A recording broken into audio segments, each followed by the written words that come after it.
Hey guys, Colbert here. Welcome to another Racial Legends video. Guys, today we're in a Shaw's account. Thank you, Shaw, for allowing me to go on your account and test out Cardiel. Cardiel is the recent addition to the Void Legendary OP overpowered champions. I think he's an amazing champion. Not only amazing looking, because just look at this guy. Just look at him. He looks so cool. Yeah, he's just too great for the game at the point where the game is. There's not too many characters that seem to be so good looking in terms of visuals, but also in terms of skills. So we'll go over the skills. We'll equip the gear on the champion because he left it ungeared.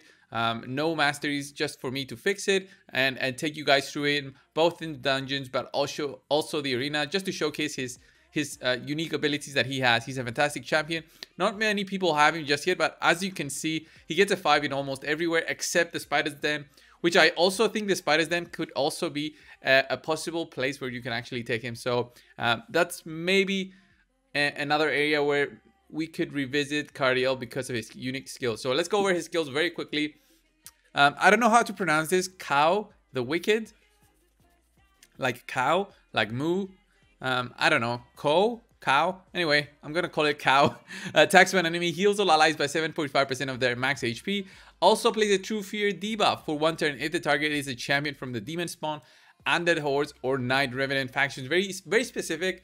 I like it just because of the heal on that A1. He should be great in counter attack situations on the clan boss, but also because of what he has next in his other skills. So Angel's Song removes all debuffs from all allies and plays a block debuffs buff and revive on death buff on all allies for 2 turns. The revive on death buffs cannot be removed. Fantastic. This is great for both the arena but also for the clan boss. This is a 3-turn cooldown with just 1 book. Amazing. Just 1 book to get this to 3 turns cooldown. Fantastic for the clan boss. 3 turns cool. You don't need to speed to him at a 4-3. I think it's just another great thing to have in both arena but also the clan boss. So next up, Heavenly Host plays a 30% increased critical rate buff and a 30% increased critical damage buff on all allies for 2 turns, then teams up with all allies to attack a target enemy. So basically this is an all ally attack. He is great for a blender setup. 4 turns cooldown is not that bad with just 2 books.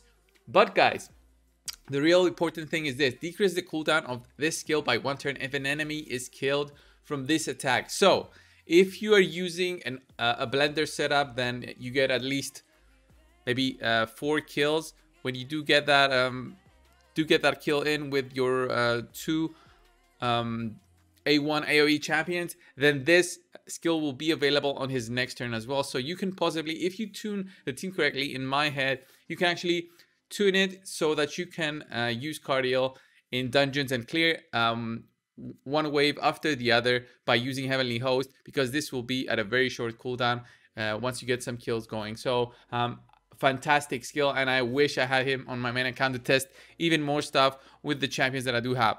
Then finally, Fiend Warden. Allies receive 20% less damage from champions from the demon spawn, undead hordes, or night revenant factions.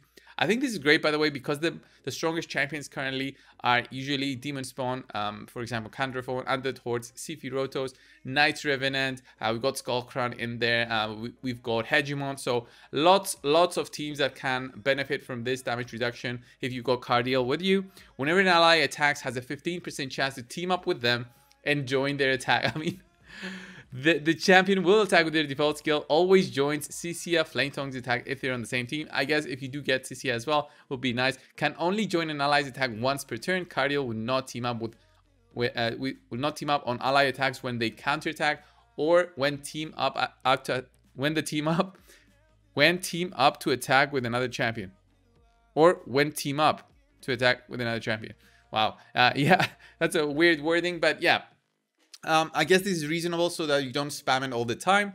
I do like it. I think it's a fantastic passive, great for a champion like this. And then finally, the aura, increase all ally speed in battles by 19%. It's not the greatest speed aura that we have. Definitely a good one to have when you're just starting out in the game, but in arena there's way better ones. And I mean, Arbiter is free eventually, so you get a good 30% out of that. So fantastic skills. So these skills are worthy of some good gear. So let's try and find some gear to put on Cardiel and continue on. So I full equipped him with a speed set. Of course, speed set gives you the possibility to go faster than your opponent. It's very basic. I mean, speed sets are the best thing that you can equip a champion for an all-out attack team, a blender team. But ideally, you want to have an immunity set gear on him. I didn't want to go through the immunity gear that he has already on his champion, so I went for the speed sets that were available unequipped. So here we are with about 284 speed. I think that's just fantastic for a champion that just needs to go second in arena. Then we do have a 65% critical rate, 71% critical damage. Those are not really important in my opinion. What important is, the important thing about Cardiel is that he provides that support for his whole team, meaning he gives you that all ally attack option, that block debuff buff option, and also that revive on death option. Fantastic for any kind of, you know, nightmare scenario when you go in with your damage dealers and they actually end up diving. With that revive on that cannot be removed, they'll come back for possibly another hit. So I think this is the best way to build them for this account right now. And for masteries, we went, of course, for timely intervention. You get that extra thermometer when an ally drops in HP, so you can go in there with either that A1 and heal that ally back up a little bit, or that A2 to provide a revive on death just to get them before they actually die from the enemy. So really important other masteries are Lord of Steel, just to get you that extra speed from the speed gear.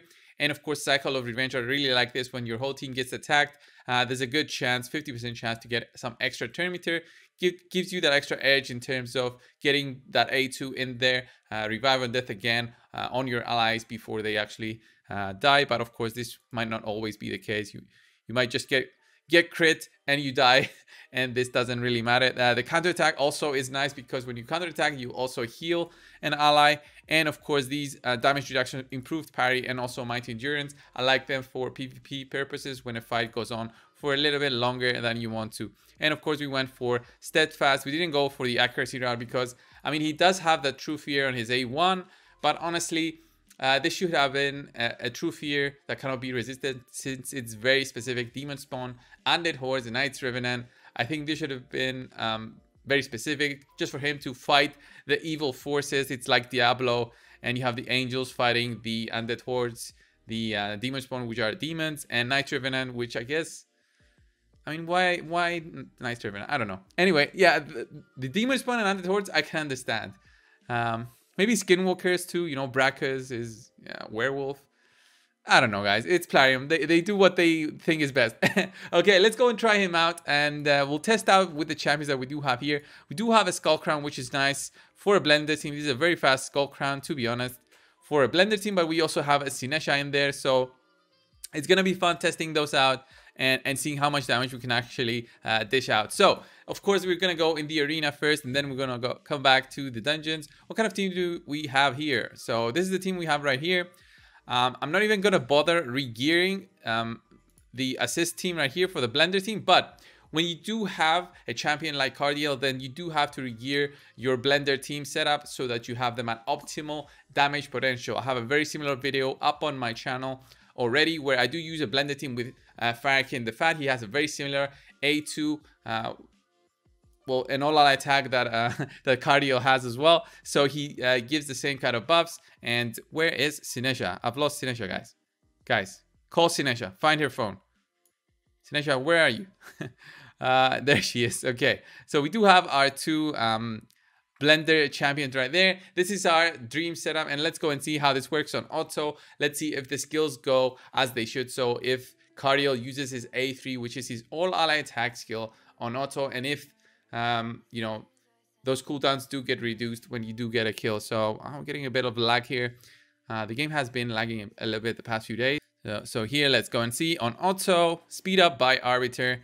There's the increased critical damage, increased critical rate, and there's the all ally attack. We had Sinesha go a little bit late there, but the good thing is because they don't have all that damage, we can actually see Cardiel's cooldowns. So it's on a 4-turn cooldown. This is normally on a 6-turn cooldown without any books. So we got 2 kills. It reduced by 2 turns. So pretty good if you ask me. So now let's see what he would have done on auto. Okay. Block debuffs buff, and of course that revive on death. Fantastic in terms of utility. And Ideally, you would have had the Skull Crown and Sinesha with way more damage than this. Maybe some Savage Gear in there as well. And same thing with Sinesha. Some more critical damage to get her over 200%.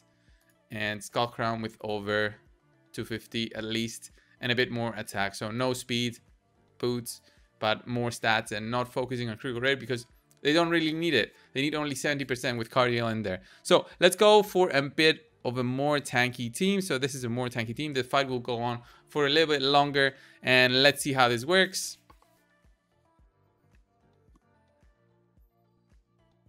Okay, Sinesha goes last. And we've got Skull Crown to go.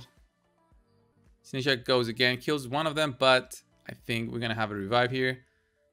There's a block debuff buff and revive on death. I just love the animations, by the way. The sword that he's holding, it reminds me of a sword when I was playing Diablo 3, but I can't remember the name of the sword. But it really reminds me of one of those swords that you would have and be able to pick up. So fantastic animation so far. Let's go and test him out in some of the dungeons. I do think that he has a very high potential for more competitive arena placements, since he does have a variety of skills. Both his passive helps him survive a bit longer against specific enemies, but also because he has that A2, which can provide a block debuff buff. I think it's just a fantastic way. I mean, there's a few champions that provide what he does provide.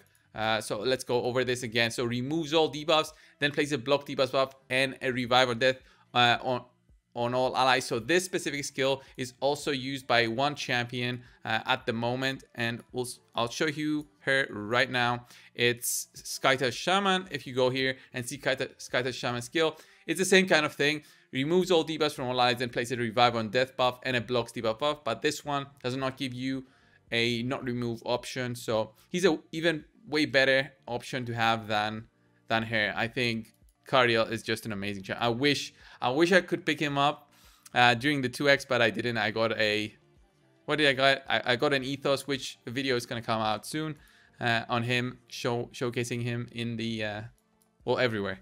So let's go on and check him out in Fire's Night. I think Fire Knight will be a really solid team. I don't want Apothecary in there. I'm gonna use Cardiel. He provides speed up to everyone, provides buffs. Let's try it out.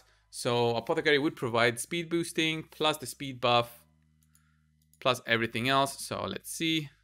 There's the all ally attack. Everybody goes in there. Get the defense down. Whole team goes. Okay, he went for the A1. Now the A2. I think Seer is just going to clear the waves now. When she does take a turn eventually. We did remove the buffs though. So I don't know about that cannot be removed, but Seer removed it. I think it means cannot be removed by enemies. So there's a block debuff buff again. Short cooldown on that one. And the block and the revival deaths will be just amazing. All ally attack going in again. So here we're not really getting kills for us to have them reset, but we are at 55 seconds reaching the boss. And yeah, the cold hearts are always great just because of the utility they provide. Let's go that A1, big heal on everybody, defense down, and block debuffs. Okay, the Heart Seeker there is just going to ensure we win. The bad thing about him, the only thing that I can say it's bad is his animations are extremely slow. Like he jumps up in the air, he puts out his wings in a weird rotation, and then he just, yeah, he's just very slow. Makes the team a little bit slower than you want to, but I mean, I'll trade that for a good team anytime. Block debuffs, okay.